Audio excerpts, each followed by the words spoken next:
여러분들은 그리스도인으로서 국가 권력, 정치 지도자, 교회와 국가의 관계 이런 것들에 관심이 좀 있으십니까? 관심이 없으십니까? 예. 제가 정치학 전공자라는 거 아실 분은 다 아시죠? 제가 정치학 석사가 있습니다. 정치학 공부하러 미국에 왔었고, 어떻게 하다 보니 지금 목회자가 돼서 이 단에 서 있는데요. 제 대학 시절 때에, 그러니까 학부 때의 제 꿈이, 여러분 들으시면 분명히 웃으실 겁니다. 제 꿈이 무엇이었냐면 대통령이었습니다. 농담이 아니라 진짜로. 그러니까 초등학생도 아닌데 대학생이나 돼가지고 대통령 되겠다라고 얘기하는 게 사람들이 들을 때 웃음이 나오는 그런 꿈이긴 했는데요. 저 나름대로는 하나님의 공의를 행함으로 정말 하나님이 원하시는 세상을 만들고 싶다라는 소원이 있어서 대학생 때에 정치학 공부를 하면서 정치외교학과에 들어가서 그런 꿈을 꿨었습니다.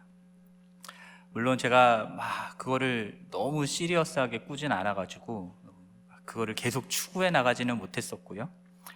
정치학을 공부하면서 정치에 대해서 알아갈수록 제가 알고 있고 제가 꿈꾸는 것들이 너무 이상적이구나라는 사실들을 깨달았고요.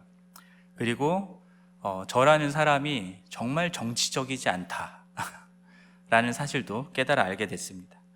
그러면서 그 꿈은 접었고요. 목사가 됐는데요. 아무튼 오늘 본문 말씀은요, 은혜로 구원받은 우리 그리스도인들이 국가 권력과의 관계에 있어서 마땅히 드릴 영적이자 합당한 예배를 무엇을 어떻게 드려야 하는가라고 하는 부분들을 말해줍니다. 자, 이에 대해서 우리가 본격적으로 알아가기 전에 바울은 도대체 왜 갑자기 국가 권력에 대한 이야기를 시작했을까라고 하는 점을 짚고 넘어가야 될 것 같은데요.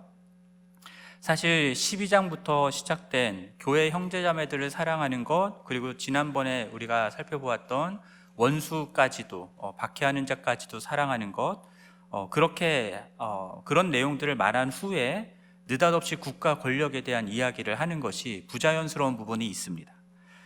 그러니까 문맥 전개상 보면은 12장 21절로 12장이 끝났을 때에 13장 8절에 나오는 이웃사랑과 연결시어서 나오는 게 훨씬 더 전개상으로는 자연스러운 부분이 있습니다. 그런데 바울은 지금 국가 권력에 대한 내용을 그 둘 사이에 탁 집어넣고 있는 거예요.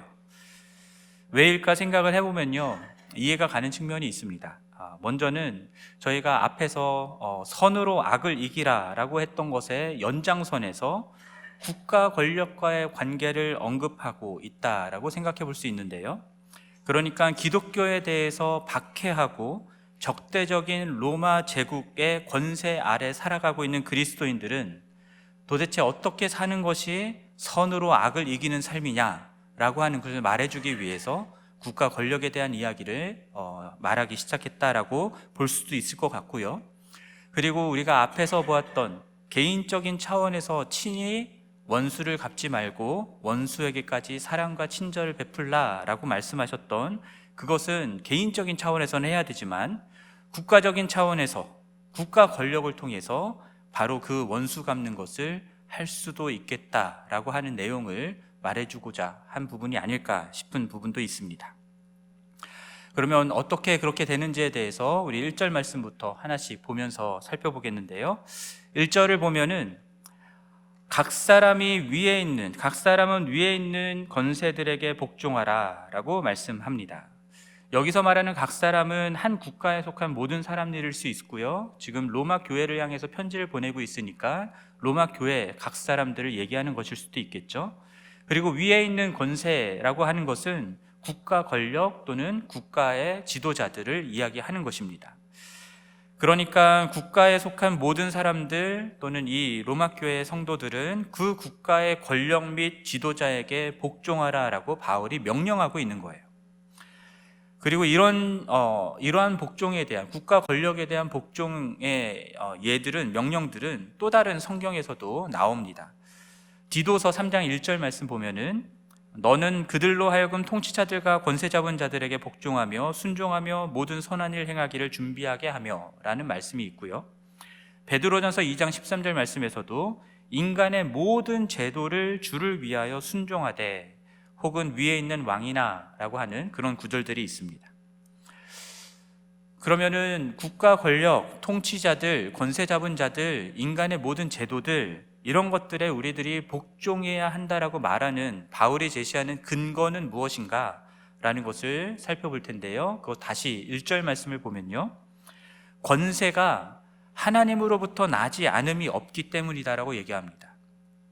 모든 권세는 다 하나님이 정하신 바이기 때문이다라고 얘기하고요, 따라서 2절 말씀을 보면은 권세를 거스르는 자는 그 권세를 주신 하나님의 명을 거스르는 것이 되기 때문에 반드시 심판을 받게 된다라는 이야기를 하고 있습니다. 국가 권력, 정부, 이런 것들이 어떻게 생겨나게 됐는가라고 하는 것을 사회학이나 정치학 쪽에서 이야기할 때에 사회계약론이라는 것을 얘기를 합니다. 들어보셨나요? 사회계약론? 안 들어보셨나요? 네.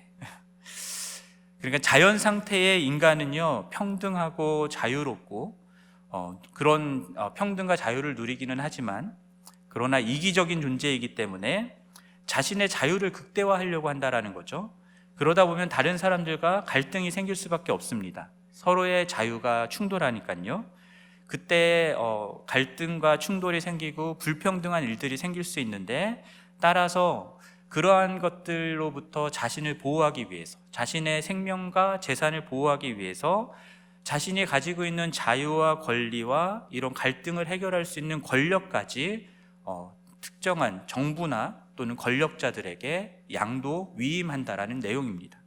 이렇게 사회 구성원들 간의 하나의 계약으로서 자신의 자유와 이런 권리들을 나눠주는, 이런 식으로 해서 정부가 생겼다라고 하는 그런 이론입니다. 하지만 오늘 본문을 보면요, 바울은 국가 권력의 권세는 하나님이 기원이다라고, 하나님으로부터 말미암는 것이다라고 얘기를 하죠. 그래서 존 스토트라는 학자는요, 신학자는 국가는 신적 권위를 가진 신적 기관이다라고까지 이야기를 합니다. 그렇다면 기독교인들은 하나님을 섬기는 자들이니까요, 하나님이 권세를 준 그 국가 기관, 신적 기관에 절대적으로 복종하는 게 마땅한 일이겠죠. 그래서 이러한 논리 때문에 이제 중세 유럽에서 왕권 신수설이라고 하는 것들이 나왔습니다. 왕권은 하나님이 주신 것이다, 신이 준 것이다 라고 하는 그런 내용이죠. 하지만 오늘 1절 말씀을 그런 식으로 이해하면 곤란해집니다. 왜냐하면 국가 권력이나 정치 지도자들이 완전히 의롭고 공정하고 진실하면 모르겠는데, 우리가 경험적으로 알잖아요. 국가 지도자들이 그렇게까지 청렴하거나 그렇게까지 바르거나 의롭지 않아요. 오히려 부조리하고 불의한 일들을 많이 저지르고 자신이 가지고 있는 권력을 가지고 자기의 사욕을 추구하는 일들이 굉장히 많이 일어나는 것을 우리가 경험적으로 알고 있지 않습니까? 그런 권력과 지도자들에게까지 신적인 권위를 가진 사람들이니까 무조건 복종해야 된다라고 말한다면 그것들은 우리가 받아들이기가 힘들어지죠. 실제로 지금 바울이 로마서를 쓰고 있는 이 당시에 로마 제국의 황제는 누구였냐면 네로였습니다. 여러분, 네로 황제 아시죠? 물론 네로 황제가 기독교를 본격적으로 엄청나게 박해하기 시작한 때는 로마서를 작성한 이후에 몇 년 후에 일어난 일이긴 한데요, 그러나 네로가 어떤 황제였냐면은 의붓 동생 죽이고요, 자기 어머니도 죽이고요, 자기 아내도 죽이고, 그리고 방탕한 생활을 일삼고 그런 정신병적인 광기를 가진 사람으로 알려져 있었잖아요. 그런 네로 황제가 다스리는 것에 대해서 바울이 지금 기독교인들에게 무조건 순종해야 된다, 무조건 복종해야 된다라고 얘기를 하면 그게 수용이 되겠습니까? 그리고 우리가 역사적으로 봤을 때 네로 황제만이 아니라 히틀러 같은 지도자들도 있었잖아요. 그런 히틀러 같은 이에게 우리가 무조건적으로 복종해야 된다라고, 그렇지 않으면 너희는 심판받을 거야 라고 얘기를 하면 여러분들 기꺼이 그거를 받아들일 수 있겠습니까? 어렵겠죠. 만약에 그렇게 된다고 한다면 기독교는 이 세상에 불의하고 악한 권력에게까지 정당성을 부여하는 그러한 그렇게 복종을 강요하는 종교가 될 수밖에 없는 겁니다. 그러나 기독교는 그런 종교가 아니죠. 바울의 뜻은 여기서 말하는 바울의 뜻은 그런 뜻이 아닙니다. 바울은 이 세상의 모든 권위의 근원이 하나님이시다라는 것을 밝히는 것인데요, 심지어 그렇게 준 하나님의 권위를 이 지도자가 잘못 사용하는 경우가 있다 하더라도 어쨌든 그가 받은 권위의 근원은 하나님이시다라는 것을 이야기하는 것입니다. 그래서 예수님을 십자가에 못 박으라고 했던 그 결정을 내린 빌라도에게 예수님이 했던 말씀이 있습니다. 요한복음 19장 11절 말씀인데요, 예수께서 대답하시되 위에서 주지 아니하셨더라면 나를 해할 권한이 없었으리니 라고 말씀합니다. 예수님을 예수님을 십자가에 못 박을 그 권한을 하나님이 위에서 주셨다라는 것이죠. 빌라도가 그 권한을 하나님의 뜻대로 사용했었어야 되는데 예수를 못 박는데 사용하고 있는 겁니다. 그것은 빌라도가 그 권한을 잘못 사용하고 있는 것이겠죠. 그렇기 때문에 잘못 사용한 것은 빌라도의 몫이지만, 그러나 빌라도에게 그러한 권한을 주신 분은 하나님이시다라는 것을 말하는 거예요. 결국 국가 권력이 하나님으로부터 났고 모든 권세가 하나님이 정하셨다라고 하는 이 말은 하나님이 온 세상을 다스리는 분이다라는 의미이기도 합니다. 하나님이 온 세상의 주권자들을 다스리는 정말 주권자 중에 주권자가 되신다라는 의미이기도 합니다. 그래서 이 세상의 모든 권력들, 권세자들, 지도자들, 그들이 다 누구의 다스림 아래에 있는 겁니까? 하나님의 다스림 아래에 있다라는 거예요. 그래서 하나님은 자신이 원하는 사람들에게 그러한 권한을 주기도 하고 권세를 주기도 하고, 만약 그 권세를 잘못 사용하는 사람들에게는 그 권세를 빼앗기도 하는 일들을 하시는 거죠. 그래서 실제로 성경을 보면 하나님이 당신이 원하시는 대로 사람을 부르시고 사람을 쓰시는 내용들이 나옵니다. 심지어 하나님을 대적하는 사람들일지라도 그들의 악한 마음을 통해서도 하나님은 당신의 일들을 이루어 나가시는 것이 성경의 기록들에 나옵니다. 대표적인 것 중에 하나가 그 출애굽 때에 애굽의 왕이었던 바로였습니다. 바로의 마음을 완악하게 한 것이 하나님이었다라는 식으로 성경이 기록되어 있는데요, 그 말이 무슨 뜻이냐면 바로는 그냥 완악한 마음을 가진 사람이었습니다. 그런데 바로가 될 수 있었던 권한은 하나님이 주신 거죠. 그리고 그 상황 속에서 하나님이 출애굽이라는 것을 이루기 위해서 바로가 가지고 있었던 완악한 마음으로 바로의 권한을 잘못 사용하는 것까지 이용하셔서 하나님께서는 출애굽이라는 것을 이루셨다라는 겁니다. 페르시아의 고레스 왕이라고 하는 왕이 있었는데, 그 왕에 대해서도 하나님은요, 이방 민족의 이방 나라의 왕이지만 그를 하나님의 목자라고도 부르시고요, 그리고 하나님의 기름 부음을 받은 자라고도 부르셨습니다. 그렇게 하나님께서는 당신이 원하시는 대로 정치 지도자들을 세우기도 하시고 폐하기도 하시는 일들을 하시는 거예요. 그래서 오늘 본문 4절 말씀을 보면요, 두 번이나 그들이, 정치 지도자들이 하나님의 사역자가 된다라고 하는 내용이 나옵니다. 그리고 6절 말씀에서도 그들이 하나님의 일꾼이 된다라고 하는 말씀이 나와요. 그러니까 국가 권력과 지도자들이 하나님의 사역자이고 하나님의 일꾼이기 때문에, 그렇기 때문에 그들은 누구의 말씀에, 누구의 뜻에 따라서 자신이 가지고 있는 권세를 사용해야 되겠습니까? 하나님의 일꾼이고 하나님의 사역자니까 하나님의 뜻대로 해야 마땅한 것이겠죠. 하나님이 주신 권세를 하나님의 뜻과 하나님의 목적에 합당하게 사용하는 것이 그들에게 주어진 몫인데, 그러나 그렇지 않고 자기 멋대로 사용하게 될 때에는 그들 역시도 하나님의 다스림 아래에 있기 때문에 하나님이 심판하여 그들의 권세를 뺏을 수 있다는 것을 성경이 말하고 있는 겁니다. 그렇기 때문에 여러분, 우리 그리스도인들은요, 국가 권력이라고 하는 것에 복종하기 이전에 우리가 먼저 복종해야 될 대상이 있다는 것을 늘 기억해야 됩니다. 그분이 누구이십니까? 바로 하나님이신 거죠. 하나님께 복종하는 것이 늘 가장 우선순위에 있어야 되는 겁니다. 국가 권력이 하나님의 뜻 아래에 있을 때에는 우리가 국가 권력에 복종할 수 있지만, 하나님의 뜻과 어긋나는 그런 국가 권력인 경우에는 그 국가 권력에 복종하지 않을 수도 있다라는 겁니다. 그래서 성경을 보면요, 국가 권력 또는 정치 지도자들에게 불순종하고 불복종한 경우들이 굉장히 많이 나옵니다. 출애굽기로 다시 가면은 출애굽기 1장 17절 말씀 보면은 산파들이 하나님을 두려워하여 애굽의 왕의 명령을 어기고 남자 아이들을 살린지라라는 말씀이 나옵니다.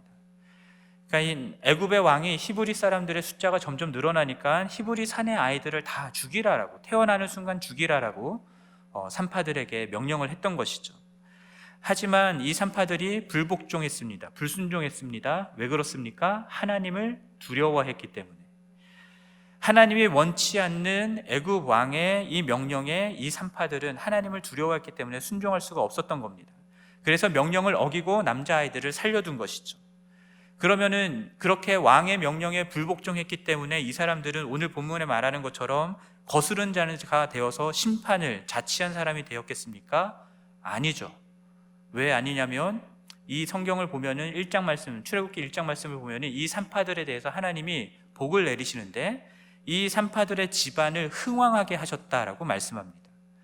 그 말은 국가 권력에 대해서 불순종하고 불복종했던 것을 하나님께서 인정해 주신다라는 뜻이 되는 거죠.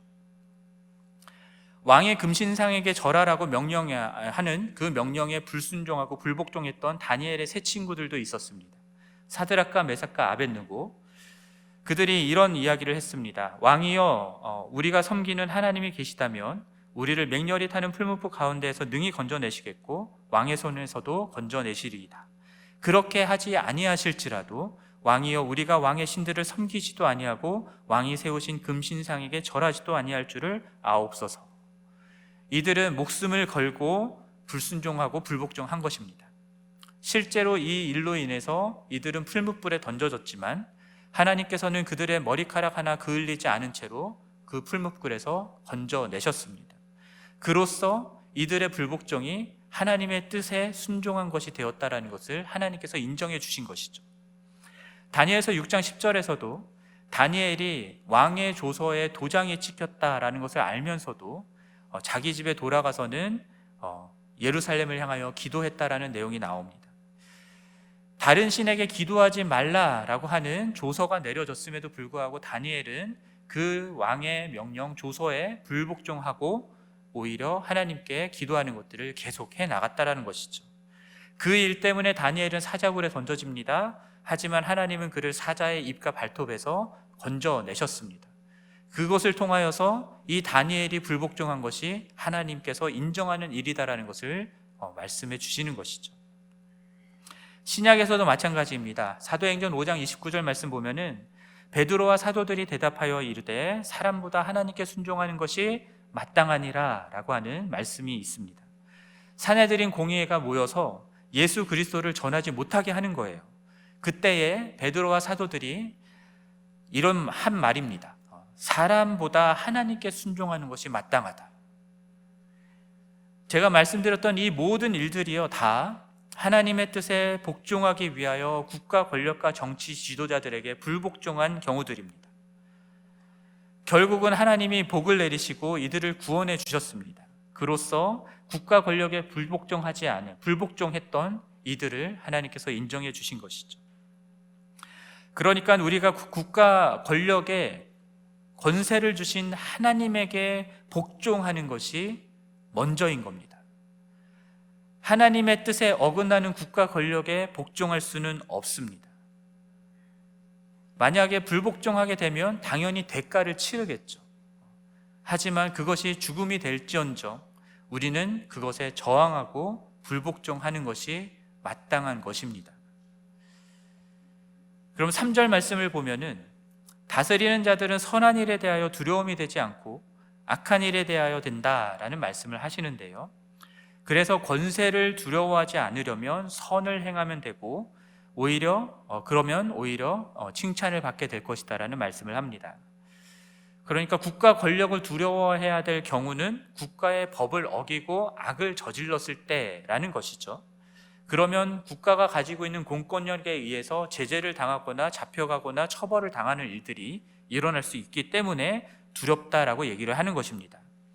예를 들어서 차를 운전할 때 여러분 스피드 리밋을 정확하게 지키고 가면은 경찰이 어디에 있는지 신경 쓸 이유가 없지 않습니까? 근데 스피드 리밋을 넘겨서 빨리 달리고 있으니까 저 멀리에 경찰이 있는지 없는지 늘 확인하고 다니시잖아요. 그렇죠? 제가 그럽니다. 예. 그래서 웨이즈라는 앱도 쓰고 카메라가 있는지 없는지 확인하려고. 그런데 악을 저지르지 않으면, 법을 지키면, 선한 일을 행하면, 그러면 국가 권력을 굳이 두려워할 일이 없다라고 바울은 이야기하는 겁니다. 우리가 하나님의 뜻을 따르고 복종하면 정상적인 국가라고 한다면 국가 권력을 두려워할 이유가 없습니다. 왜냐하면 하나님의 뜻은 선하고요, 그 선하신 하나님의 뜻을 행하면 국가에도 선을 행하는 일이 될 수 있기 때문인 것이죠. 그러면 국가에서 우리는 칭찬받는 자들이 될 수도 있다는 겁니다. 앞서 말씀드렸던 것처럼 바울은 하나님의 권위를 받은 국가 권력과 통치자들을 하나님의 사역자요 하나님의 일꾼이라고 보았습니다. 교회를 섬기는 자들만이 사역자가 아니라 이렇게 국가를 위해서 일하는 사람들도 하나님의 사역자, 하나님의 일꾼이 될 수 있다는 거죠. 그런데 특별히 국가를 섬기는 사람들에게 주어진 역할이 두 가지가 오늘 본문 속에서 나옵니다. 4절 말씀을 다시 보시면 하나는 선을 베푸는 것이다라고 나오고요, 다른 하나는 악을 행하는 자에게 진노하심을 따라 보응하는 것이다라고 말씀합니다. 사회에서 악을 행하고 다른 사람들에게 피해를 입히고 하는 법을 어기는 사람들에 대해서 국가 권력은 그들에게 보응할 수 있는, 진노하심을 따라서 보응할 수 있는 칼이 주어져 있다라고 본문 속에서 말씀하고 있죠. 이 칼은 사회에서 악을 행하는 사람들을 제재하거나 처벌할 수 있는 도구이자, 또는 심지어 생명을 빼앗을 수 있는 생사여탈권을 가지고 있다라고 해석할 수도 있습니다. 그러나 여기서 사형제도가 맞냐 틀리냐 이런 문제를 우리가 논하려고 하는 건 아니고요, 국가 권력이 악을 벌할 수 있는 제도적인 권한과 장치가 있다라는 것을 말하는 것입니다. 자, 그러한 것들을 가지고 있기 때문에 악을 행하는 사람들은 국가 권력을 두려워할 수밖에 없는 것이죠. 그리고 그들에게 하나님의 진노하심을 따라 보응하는 것이 이 국가 권력을 가지고 있는 통치자들의 역할이 되는 것입니다.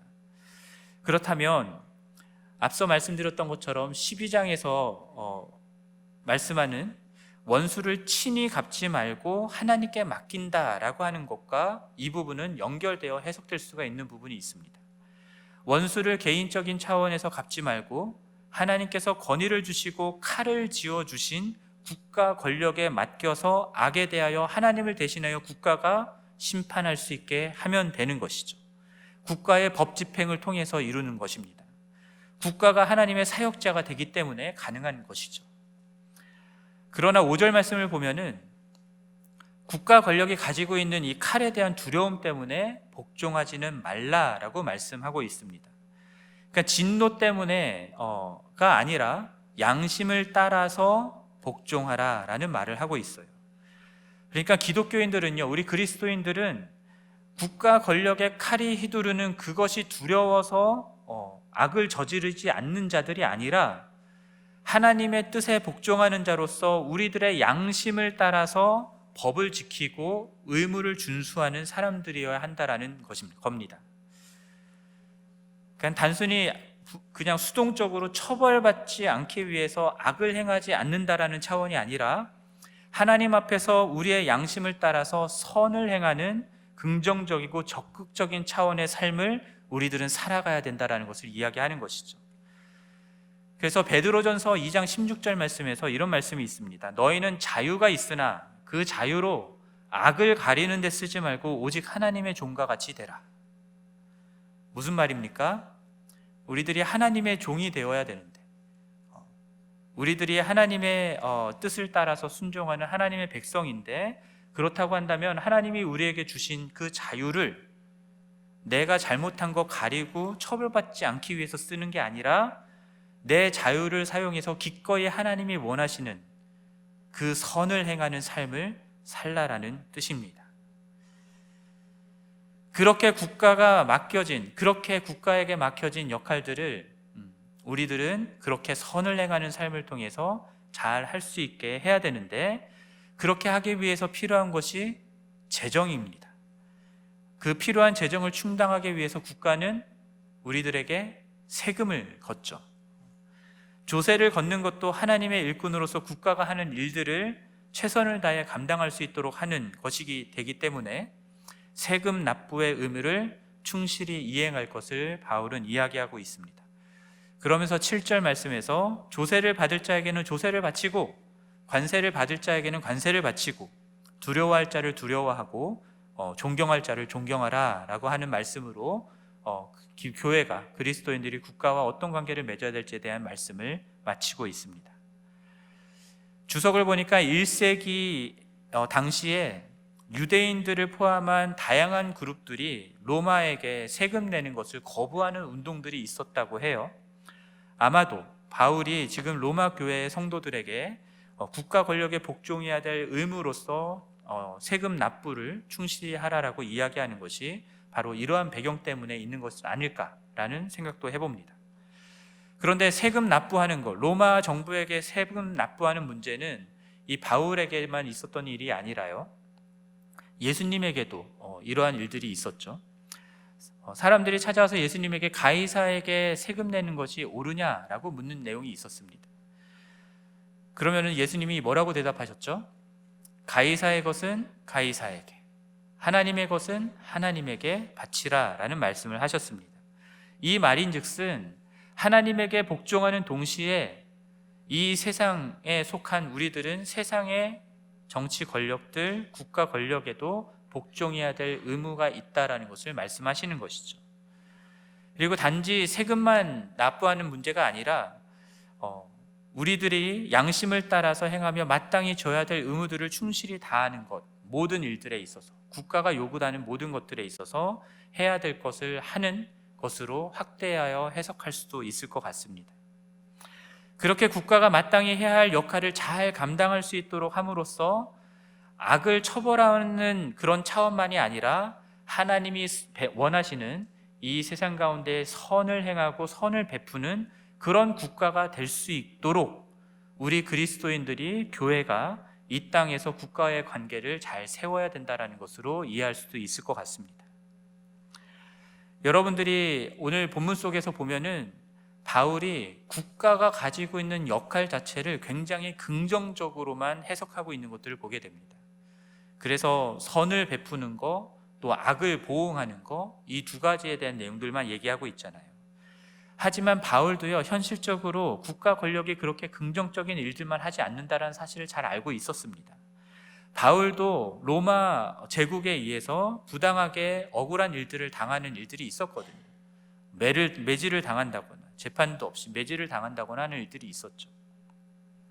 또한 로마 제국이 하나님이 아니라 황제를 숭배하는 우상 숭배를 하는 제국이었다라는 사실도 바울은 잘 알고 있었습니다. 그럼에도 불구하고 지금 바울은 국가 권력에는 부정적인 측면만이 있는 것이 아니라 긍정적인 측면, 좋은 측면, 유익한 측면도 있다라는 것을 오늘 본문 속에서 이야기하고 있는 거예요. 그래서 어떤 분들은요, 국가라고 하면은 무조건 좋다, 선하다라고 생각하시는 분들이 있고요, 반대로 국가라고 하면 무조건, 국가 권력은 무조건 악하다라고만 생각하시는 분들이 있습니다. 그런데 오늘 본문의 바울에 의하면 그렇지 않다라는 거죠. 선한 면도 있고 악한 면도 있다라는 겁니다. 여러분, 공화당, 민주당 어느 쪽이 선합니까? 공화당이 선한 면이 있고 악한 면이 있고요, 민주당도 선한 면이 있고 악한 면이 있는 겁니다. 내 정치 성향에 맞는 쪽은 무조건 선하다 생각하고 맞지 않는 쪽은 무조건 악하다 생각하는 거, 그거는 성경적이지 않습니다.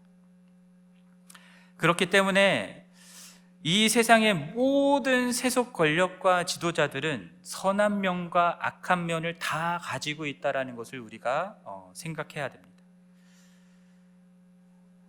그러므로 여러분들이 지지하는 정치 지도자에게 너무 많은 기대를 갖지 마세요. 그분이 누군지는 모르지만 그분은 완벽하게 선한 존재가 아닙니다. 분명히 악한 부분이 있습니다. 그렇다고 내가 지지하지 않는 지도자들은 무조건 악하다라고도 생각하지 마십시오. 그렇게 무시하시면 안 됩니다. 그분도 누군지는 모르지만 그분도 선한 면이 있고 악한 면이 있는 겁니다. 다만 하나님이 그들에게 맡기신, 하나님이 주신 그 역할을 감당하고 세우셨음을 우리는 인정해야 되는 것이고요, 그들을 정치 지도자로서 존중하는 태도를 갖는 것이 우리 기독교인이 기본적으로 가져야 될 태도라는 겁니다. 여러분, 정부가 마음에 들지 않아서 세금 내고 싶지 않을 때가 있으셨습니까? 그냥 세금을 내기 싫으셨죠. 그렇다고 탈세를 하시면 안 되죠. 불법을 저지르는 거니까. 정부가 하나님이 맡기신 선한 일을 감당할 수 있도록 정직하게 세금을 내는 것, 그것이 우리가 세속국가 안에서 우리가 해야 되는 의무고 자세다라는 것을 오늘 본문이 말해주고 있는 겁니다. 국가 권력을 가진 자들을 존경하고 그리고 두려워한다, 존중한다라고 하는 것들의 모습 속에는 그들을 위하여 기도하는 것이 포함될 수 있습니다. 그들이 하나님의 사역자고 하나님의 일꾼이다라고 말씀하잖아요. 그러니까 그들이 선을 베풀고 악을 보응하는, 벌하는 그 역할을 잘 감당할 수 있도록 우리들은 그들의 주인이 되시는 하나님께 아뢰야 되는 것이죠. 그리고 심지어 기독교를 박해하는 국가에 있다 하더라도 우리들은 지난번에 12장에 있는 말씀을 통해서 배웠잖아요. 박해하는 자를 위해서 무엇을 하라고요? 축복하고 기도해 줘야 된다고. 마찬가지로 우리를 핍박하는, 기독교를 핍박하는 국가를 위해서도 축복하며 기도하는 자세를 갖는 것이 그리스도인이 가져야 되는 자세라는 생각을 해봅니다. 그렇게 함으로써 국가적인 차원에서 하나님이 원하시는 선으로 악을 이기는 일들을 우리가 감당할 수 있다는 겁니다. 그리스도인과 국가의 관계 속에서 우리는 단순히 국가나 나의 정치적 성향에 따른 지도자에게 충성을 하려고 지금 이 복종하라고 말씀하는 내용들을 이야기하고 있는 게 아닙니다. 우리의 유일한 주권자가 되시는 하나님에게 복종하며 하나님의 선한 일들이 이 세속국가 가운데 이루어질 수 있도록 하기 위해서 하나님의 뜻을 따르는 지도자들에게 복종하라라고 얘기를 하는 거예요.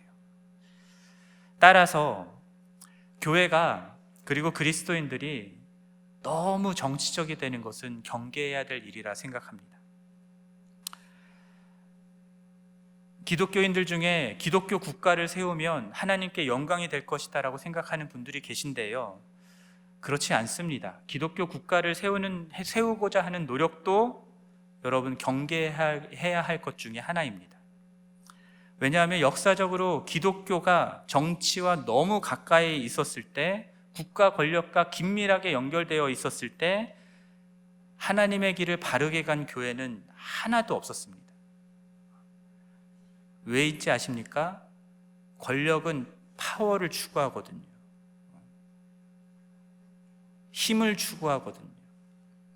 그래서 그 파워로 다른 사람들을 짓밟고 올라가는 게 세상의 원리니까요. 하나님 나라의 원리랑 정반대가 되는 것이죠. 그래서 그러한 정치 권력을 가까이 하게 되면 교회가 파워를, 힘을, 권세를 추구하게 되면서 주님이 말씀하신 길과는 다른 길로 가게 되는 일들이 일어나는 겁니다. 본래 여러분, 우리 교회가 침례교회잖아요. 침례교회가 생겨나게 된 역사적 배경에는요, 국가가 교회에 미치는 영향을 거부하는 일이 있었습니다. 신앙의 영역에 있어서 국가로부터 교회가 분리되고자 하는 노력들이 있었습니다. 그래서 국가와 분리된 종교의 자유를 추구하는 것이 침례교회가 가지고 있는 매우 중요한 가치 중에 하나입니다. 침례교회가 탄생할 때에 그 당시에 영국이었는데, 영국 사회는요 국가교회였죠. 성공회가 있었잖아요. 국가교회였습니다. 그 국가교회가 하나님 뜻에 맞지 않다라고 하면서 그것을 거부하면서 불복종하면서 나왔던 사람들이 침례교회인들이었기 때문에 침례교회는 많은 핍박을 받았었습니다.